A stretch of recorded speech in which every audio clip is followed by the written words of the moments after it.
Welcome to this special from the 10th Annual Woodward Avenue Dream Cruise. The Woodward Avenue Dream Cruise happens on the third Saturday in August and is the largest one-day automotive event in the world. In the next half hour, we put you in a curbside seat for this amazing event. We'll explain what the Woodward Avenue Dream Cruise is and how it all got started. Plus, we'll introduce you to a man who, during the week of the Dream Cruise, spends his vacation time and money camping out on Woodward. Some call him Mr. Dream Cruise. Others call him, well, we'll let you decide. We have the stories of a couple of Woodward Avenue legends. First, this is the King of Woodward, an undefeated 1967 Plymouth GTX street racer dubbed the Silver Bullet. And we explain why this 1969 Royal Bobcat GTO is called the Ultimate GTO. And finally, we try to answer the question, why? Why do people cruise? From the very first street rodders to the greasers of the 40s and 50s, and from the boomers who covet classic 60s muscle to the Gen Xers who are tuning today's sport compacts. All these cruisers have something in common, a passion for performance and design.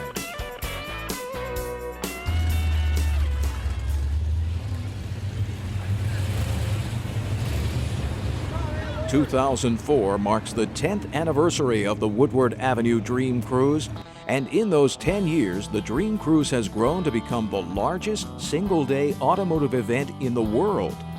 This year, an estimated 1.8 million people and more than 50,000 classic, vintage, and custom cars are making a pilgrimage to this hallowed stretch of paved real estate.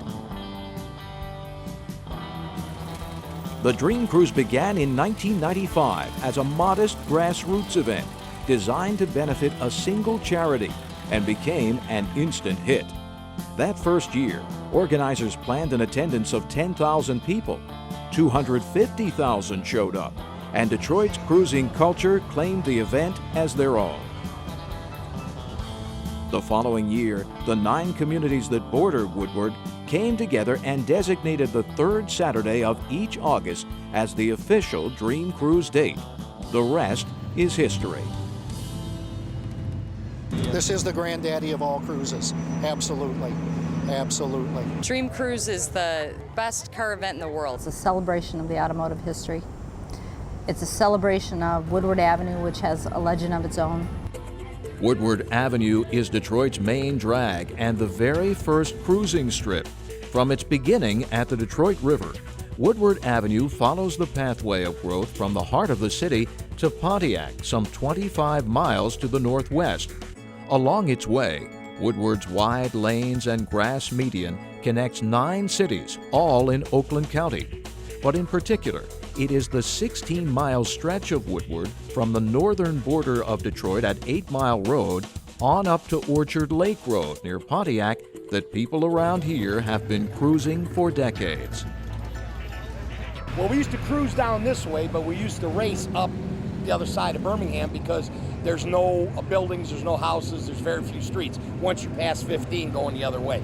So that used to be drag race heaven down that way. Of course, anywhere down here was okay. We used to have over 50 drive-ins when I was growing up along Woodward from 8 Mile to Pontiac, and you could cruise all night and never hit the same drive-in. Technically, the Woodward Avenue Dream Cruise is a single-day event. But what the Woodward Dream Cruise really is tens of thousands of fabulous vehicles filling 16 miles of 8-lane road for pretty much a week straight. Any one of 1,000 parking lots on Woodward during the week of Dream Cruise outshines most ordinary car shows. For car buffs, the Woodward Dream Cruise is something that must be seen to be believed. And if you want to see it all, you better come early. A lot of the cruising starts as early as the week before Dream Cruise. There are a lot of people that come early to be able to relive some of their cruising days, that come to have reunions with friends. There are car clubs that come to hold their nationals or swap meets or whatever else here. So there are people, yes, that do come early and take advantage of the scenery. If Detroit is the birthplace of the automobile, then it is also the birthplace of the modern road. It was in 1909 that Woodward Avenue between McNichols and 7 Mile became the first road in the world to be paved with concrete. While not as durable as brick, concrete was easier and cheaper to lay and remains the standard for roads today. In 1911, the first center line painter made its debut on Woodward, and in 1912, the first snowplow. Throughout the Depression and into the post-war 40s, Woodward remained the epicenter of automotive innovation. This is where the street rodder was born. These very first car guys began modifying and souping up the low-performance plain Jane cars that were coming out of Detroit factories. In the 50s and 60s, Detroit steel was king, and Woodward was quite literally the test track for the Big Three. Each weekend would find company executives, engineers, factory rats, racers, and just about everyone in town out on Woodward cruising and racing. Hundreds of drive-ins and restaurants catered to cruisers. Specialty shops, parts stores, and dealerships sprung up, providing expertise and hardware to those engaged in the noble pursuit of higher speeds and greater horsepower.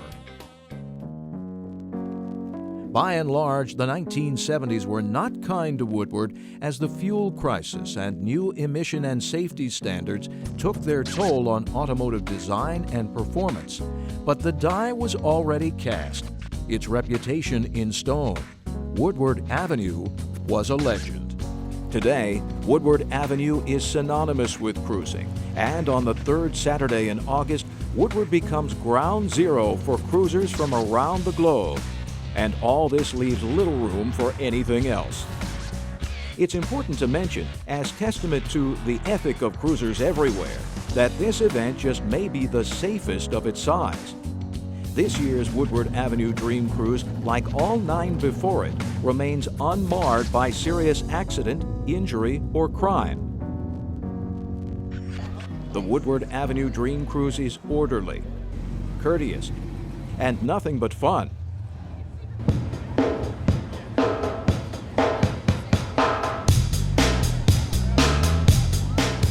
Many local Detroit car guys are out cruising on Woodward Avenue all summer long. Oh, yeah, constantly. I've been out on Woodward constantly.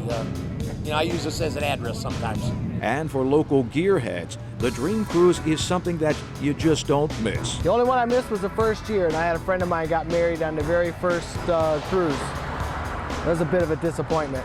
While the Dream Cruise is serious business around here, some take it more seriously than others. And to that point, meet Mr. Frank Pavia. Frank lives in this modest neighborhood in Plymouth, a western suburb of Metro Detroit. This is Frank's dog, Dodge. This is Frank's garage, and these are Frank's cars. A 1968 Hemi Roadrunner and a 1963 Plymouth Savoy with a 426 Max Wedge. Each year for the past 7 years, Frank literally moves onto Woodward Avenue for the week prior to Dream Cruise. He takes his cars, camper, dog, and a lot more, and he moves in. Frank takes Dream Cruise very seriously. Let's hear about Frank's plans for this year's cruise. I used to go a week before. Now I'm down to going, I'm happy to go starting on Wednesdays. So I stay there Wednesday, Thursday, Friday, and Saturday, and leave Sunday morning. The lot that I rent is Mike's Taylor.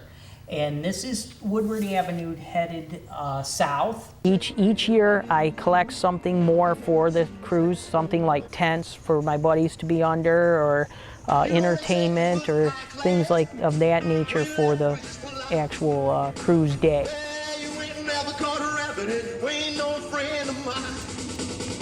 If you think Frank is a bit obsessed with the Woodward Dream Cruise, you would be right. And by some standards, Frank might even be going too far, but not in August in Detroit. In fact, out on Woodward Avenue during Dream Cruise, there are hundreds of people, car clubs, and companies renting parking lots wherever they can find them. From Ford and General Motors to mom and pop, cruisers are looking for places to call home out on Woodward. At first, the sensation of seeing all these cars is nearly overwhelming.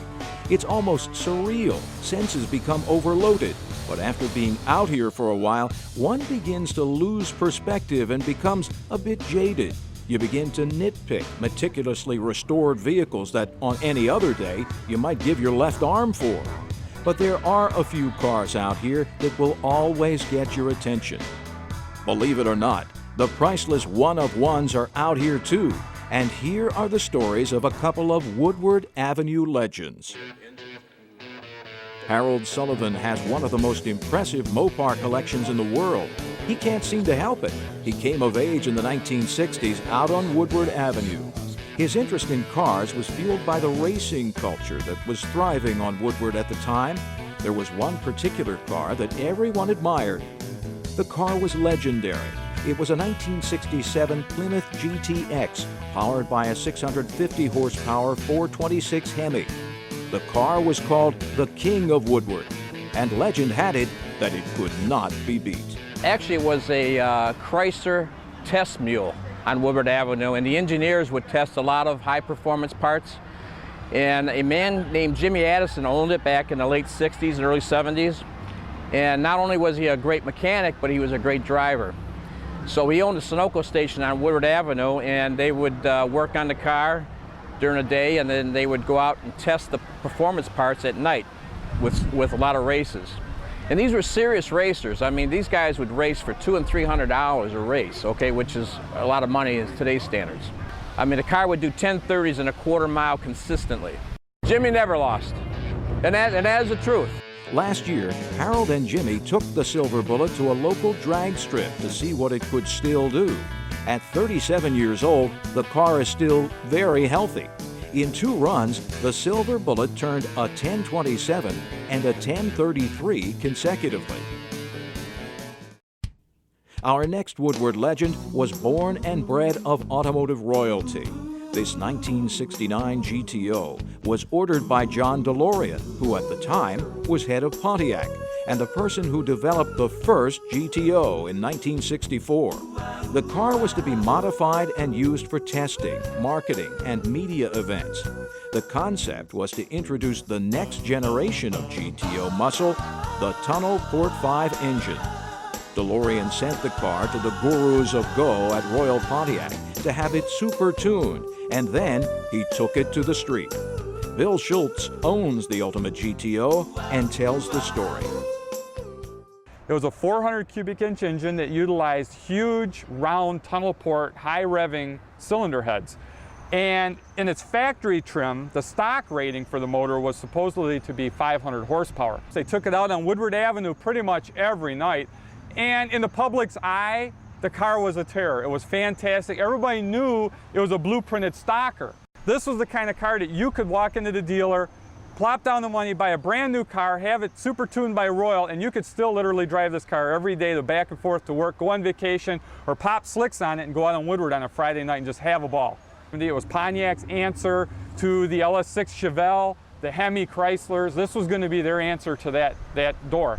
And unfortunately, the way the policies and procedures were back then and the emissions coming into play, a lot of the corporate bigwigs deemed that there wouldn't be enough use for a motor of this type where they could sell it in masses. So basically they shelved the project, and in essence, that made this the only car from Pontiac Motor Division to ever have that engine in it. Next up, veteran automotive journalist John McElroy goes out on Woodward and asks the question, why cruise?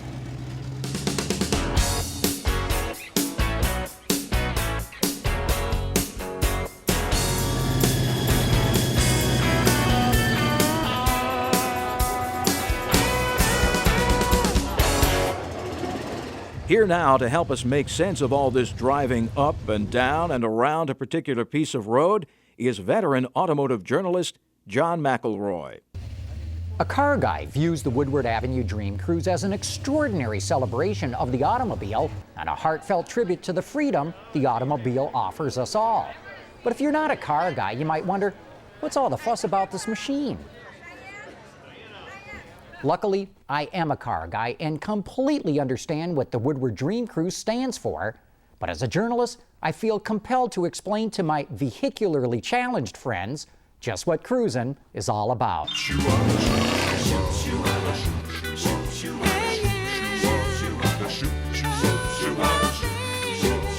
Yes, I love it. It kind of gets in your blood and you can't stop it. It's a disease in a way. A lot of people like to play golf and tennis, and I can't imagine a hot rodder ever thinking about doing something like that. They want to be out in their garage and they want to be working on a car. Cruising is as old as the automobile itself, and those early drivers went off cruising simply because they could. Getting off the farm to see what was going on over at the neighbors or in town.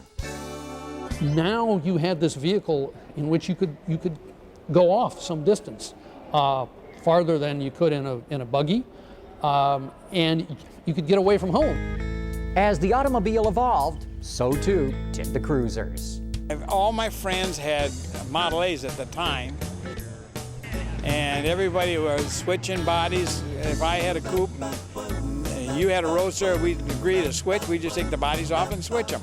And I just thought that was fascinating. America's fascination with the automobile was only getting stronger as cruising hit its stride in the 1950s. The 1960s brought a new focus on performance as the first muscle cars were born and street racing became a favorite pastime.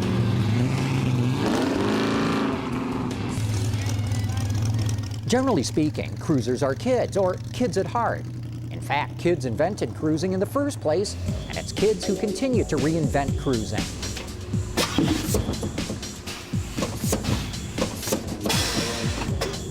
Today's sport compacts are yesterday's muscle cars. The very first hot rodders and today's tuners have a lot more in common than you might think. They all share a passion for automotive performance and style. Well, you said it, it's all about passion. It's passion, it's emotion, it's fantastic memories, it's what's possible in the future. It's all of that. Personally, I think that it's great to have the older cars, you know, but I think it's kind of good that some of the guys are more willing to incorporate some of the newer cars now, you know, because in the past it wasn't as giving as it is now, so now it's a lot easier to bring cars out, you know, and have their respect also. But I'm definitely into cars, yeah. I love all kinds of cars, particularly the old cars, but I didn't have one. I didn't have the money to buy one, so I bought a tuner car and started working on that, and then I figured that, hey, this is really hard. This is just as hard as the old muscle car, and it's cool in a different way, so that's how we got started in it. Cruising is a passionate endeavor, but for many out here on Woodward Avenue now, it's also a nostalgic one. Many of these folks are not kids, but they're having a very good time remembering when they were. I used to take my dad's car when he was sleeping without a driver's license, and I used to come on Woodward. It's just a thing, I got it in my blood.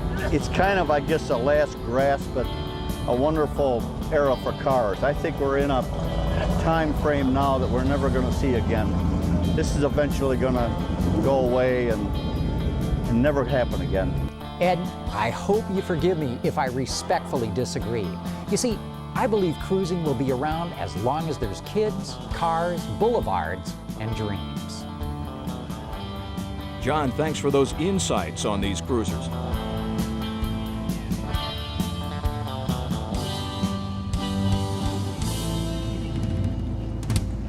Cruising seems to be getting more and more popular, and there is probably a cruise night in almost every town in the U.S. So where does the Woodward Dream Cruise fit in the food chain of all those other cruises?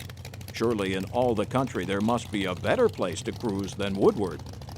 No, there is no better place, bar none. You have Hot August Nights, which is in Reno, and you have the Route 66 cruise and whatever. And I don't think there's any place else in the country, maybe not even in the world, that does anything like this. And for each of the last 10 years, the Woodward Avenue Dream Cruise has gotten larger and larger. More cruisers, more spectators, more media, more sponsors. How long can this keep up? It's never going to die, I'll tell you that. It's never going to die. They've tried to kill it for 30 years, they can't do it. The cops have chased us away every night for the past month. We're still here. While we don't yet know what the 20th Annual Dream Cruise will be like, we do know that the 11th Annual Dream Cruise is Saturday, August 20th, 2005. And if you want more information, you can visit the official Woodward Avenue Dream Cruise website. Be advised, if you are coming from out of town, you will need to make your plans and reservations early, as most hotels in the area will be very busy for that week. And be sure to get to town early. Many cruisers are out on Woodward at least a week before the official cruise. That's all the time we have for this year's show. Thanks for watching, and we hope to see you next year out here on Woodward.